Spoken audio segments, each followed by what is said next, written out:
ചന്ദനമഴ എന്ന ഹിറ്റ് സീരിയലിലൂടെ മലയാള സീരിയൽ ലോകത്തേക്ക് എത്തിയ വ്യക്തിയാണ് നടിയായ മേഘ്ന വിൻസെന്റ്. അതിനുശേഷം ഒട്ടനവധി സീരിയലുകളിൽ ഇപ്പോഴും അഭിനയിച്ചു വരികയാണ്. ചന്ദനമഴ എന്ന സീരിയൽ കണ്ടതിന് ശേഷമാണ് തനിക്ക് ഈ കുട്ടിയെ ഇഷ്ടപ്പെട്ടുവെന്നും വിവാഹം കഴിക്കണമെന്ന് ആലോചിക്കാമെന്ന് പറഞ്ഞ് നടിയായ ഡിംപിൾ റോസിന്റെ സഹോദരനാണ് മേഘ്നയെ വിവാഹം കഴിച്ചത്. എന്നാൽ ആ വിവാഹബന്ധം ഒരു വർഷം പോലും നീണ്ടു നിൽക്കാതെ പിരിയുകയായിരുന്നു. പിന്നീട് ഭർത്താവായിരുന്ന ഡോൺ ടോണി രണ്ടാമതൊരു വിവാഹവും കഴിച്ചു. അതിനുശേഷം ഇപ്പോൾ ഒറ്റയ്ക്കാണ് മേഘ്ന താമസിക്കുന്നത്. മേഘ്നയുടെ ജീവിതത്തിൽ സഹനദം മേഘ്നയുടെ അമ്മ മാത്രമാണ്. ഈ ഒരു സമയത്ത് താരത്തിന്റെ അമ്മ മേഘ്നയുടെ രണ്ടാം വിവാഹത്തെക്കുറിച്ച് പറഞ്ഞ വാക്കുകൾ ഏറെ ശ്രദ്ധ നേടുകയാണ്. അതായത് തന്റെ മകൾക്ക് വീണ്ടും ഒരു വിവാഹമൊക്കെ കഴിച്ച് കുടുംബിനിയായി ജീവിക്കുന്നത് കാണാൻ തനിക്ക് വല്ലാത്ത ആഗ്രഹമാണ് എന്നാണ് മേഘ്നയുടെ അമ്മ പറയുന്നത്.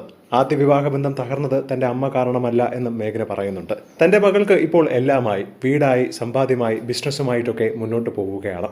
എന്തൊക്കെ നമ്മുടെ ജീവിതത്തിൽ നഷ്ടപ്പെട്ടോ അതിന്റെ ഇരട്ടിയൊക്കെ ദൈവം ഞങ്ങൾക്ക് തിരികെ നൽകി.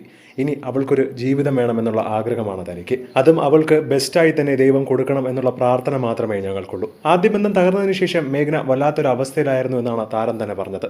പിന്നീട് സീരിയൽ ലോകത്തു നിന്നും വിട പറഞ്ഞിട്ടുണ്ടായിരുന്നു. പക്ഷേ എത്രയോ വർഷത്തിന് ശേഷം വീണ്ടും ഇപ്പോൾ സീരിയലിലൂടെ തിരിച്ചെത്തിയിരിക്കുകയാണ് താരം. അമ്മയുടെ ആഗ്രഹം പോലെ തന്നെ നല്ലൊരു വിവാഹം മേഘ്നയ്ക്ക് ഉണ്ടാകട്ടെ എന്നുള്ള കമന്റുകളാണ് മേഘ്നയുടെ അമ്മയുടെ ഈ വീഡിയോയ്ക്ക് താഴെ വരുന്നത്. എന്താണ് ഇതിനെക്കുറിച്ചുള്ള നിങ്ങളുടെ അഭിപ്രായം താഴെ മറക്കാതെ കമന്റ് ചെയ്യുക. ഒപ്പം ഈ വീഡിയോ മറക്കാതെ ലൈക്ക് ചെയ്ത് സബ്സ്ക്രൈബ് ചെയ്യുക.